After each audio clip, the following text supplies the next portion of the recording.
नमस्ते मित्रों, जय श्री राम। फ्रांस में इस्लामी कट्टरपंथ पर लगाम लगाने के लिए मस्जिदों पर लगा ताला।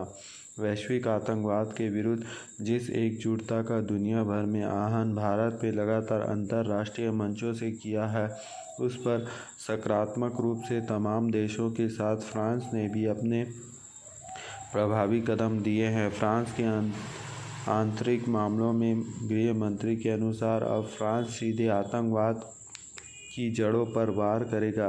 फ्रांसीसी मंत्री ने ये बयान एक स्थानीय अखबार ले फिगरो को दिया है, जिसने दुनिया भर में इबादतगाहों को लेकर सतर्कता और संदेह की नई बहस छेड़ दी है।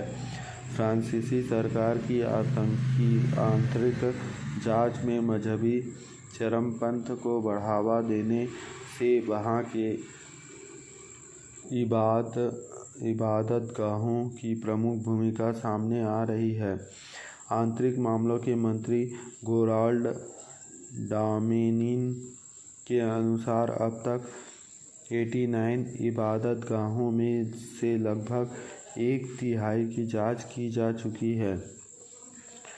इन 89 इबादतगाहों की चरमपंथ को बढ़ावा देने की शिकायत मिली थी। फ्रांस सरकार की खुफिया जांच रिपोर्ट में इन सभी को कट्टरपंथ का केंद्र मानकर चिन्हित किया गया था, जिन पर जल्द ही कड़ी कार्रवाई संभावित है।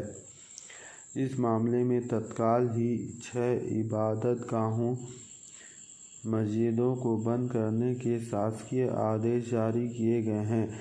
इसी के साथ फ्रांस के सुरक्षा व खुफिया एजेंसी इस चरमपंथी केंद्रों से जुड़े अन्य प्रत्यक्ष व अप्रत्यक्ष कट्टरपंथी तत्वों की तलाश कर रही है।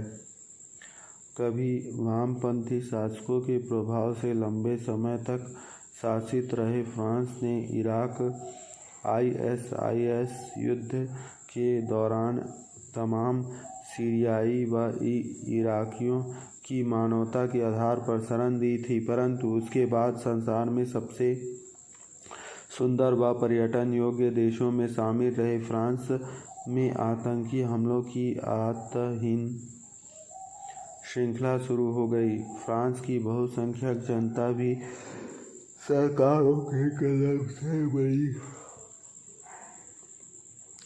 खड़ी होती दिखाई दे रही थी। फ्रांस का बड़ा वर्ग शरणार्थी के नाम पर आतंकी स्वरूप में आ चुके घुसपैठियों को देश से बाहर खदेड़ने की भी मुहिम चला रही है। इसी अभियान के तहत सोशल मीडिया पर नो मोर रेफ्यूजी कैंपेन भी चलाया जा रहा है। भारत सरकार इस तरफ ध्यान देना चाहिए। आपको बता दें कि कुछ समय पहले उत्तर प्रदेश सेंट्रल शिया वक्फ बोर्ड के निवर्तमान चेयरमैन वसीम रिजवी ने प्रधानमंत्री को चिट्ठी लिखकर बताया था, मदरसों में बच्चों को बाकियों की अलग कर कट्टरपंथी सोच के तहत तैयार किया जाता है। यदि प्राथमिक मदरसे बंद न हुए तो 15 साल में देश के आधे से ज़्यादा मुसलमान ISIS के समर्थक हो जाएंगे। उन्होंने कहा कि बजाय हाई स्कूल के बाद धार्मिक तालीम के लिए मदरसे जाने के विकल्प का सुझाव दिया। कोई भी मिशन आगे बढ़ाने के लिए बच्चों का सहारा लिया जाता है और हमारे यहाँ भी ऐसा ही हो रहा है। ये देश के लिए भी खतरा है। आपको बता दें कि उत्तर प्रदेश में शिया सेंट्रल वक्फ बोर्ड में निवर्तमान चेयरमैन तथा कछावर मुस्लिम नेता सैयद वसीम रिजवी ने कहा है कि देश के बाहर में फंडिंग लेने वाले मुल्ला मौलवियों की जांच होनी चाहिए।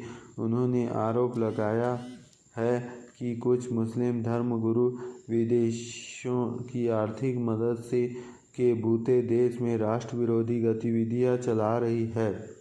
वसीम रिजवी ने कहा कि ये मुल्ला मौलवी देश के लिए खतरा है।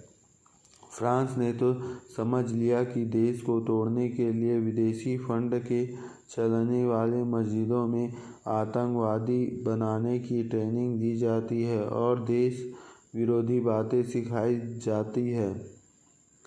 देश में हिंदुओं पर मुस्लिम के बढ़ते आतंक की हालत देखकर भारत सरकार को फ्रांस से सीख लेनी चाहिए और मुस्लिमों की बढ़ती संख्या पर नियंत्रण करना चाहिए। आज जो लव जिहाद के लिए विदेश से पैसा आता है और आतंकवाद संगठनों में जो मुस्लिम युवक युवतियां भर्ती होने जाती है, उसका कारण मदरसों में दी जाने वाली कट्टरपंथी शिक्षा ही है। मदरसों में जब कट्टरपंथी की शिक्षा दी जाती है और कई मदरसों में बच्चों को मौलवी यौन शोषण कर रहे हैं, तो कई ऐसे मदरसों पर बैन तो लगना ही चाहिए। सरकार की तो मदरसों पर बैन लगाना चाहिए, किंतु उसके विपरीत सरकार मदरसों की अनुदान देती है, जबकि मदरसों को अनुदान देना मतलब सरकारी जनता के टैक्स के पैसों से आतंकवादी को निर्माण करना है। देश की बाहरी आतंकवादियों में इतना खतरा नहीं है जितना इन कट्टरपंथियों से है। इसलिए सरकार को जांच करवानी चाहिए और विदेशी फंड में जितने भी मस्जिद चल रहे हैं उनमें अगर देश विरोधी बातें सिखाई जाती है तो मदरसों और मस्जिदों को बंद कर देना चाहिए, जिससे देश सुरक्षित रहे और सुखी शांति बने रहे। मतलब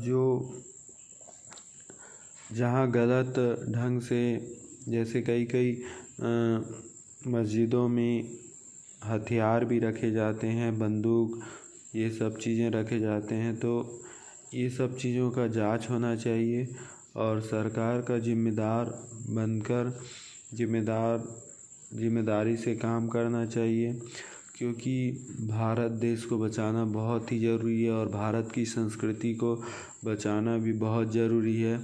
और हिंदू धर्म एक ऐसा धर्म है जो संस्कृति सिखाती है, तो हिंदू धर्म को बचाना सर्वप्रथम कर्तव्य है। धर्मो रक्षति रक्षताम, अपने धर्म, भगवान श्री कृष्ण बोले हैं धर्म की रक्षा करें और अपने ही धर्म में रहें। जय श्री राम।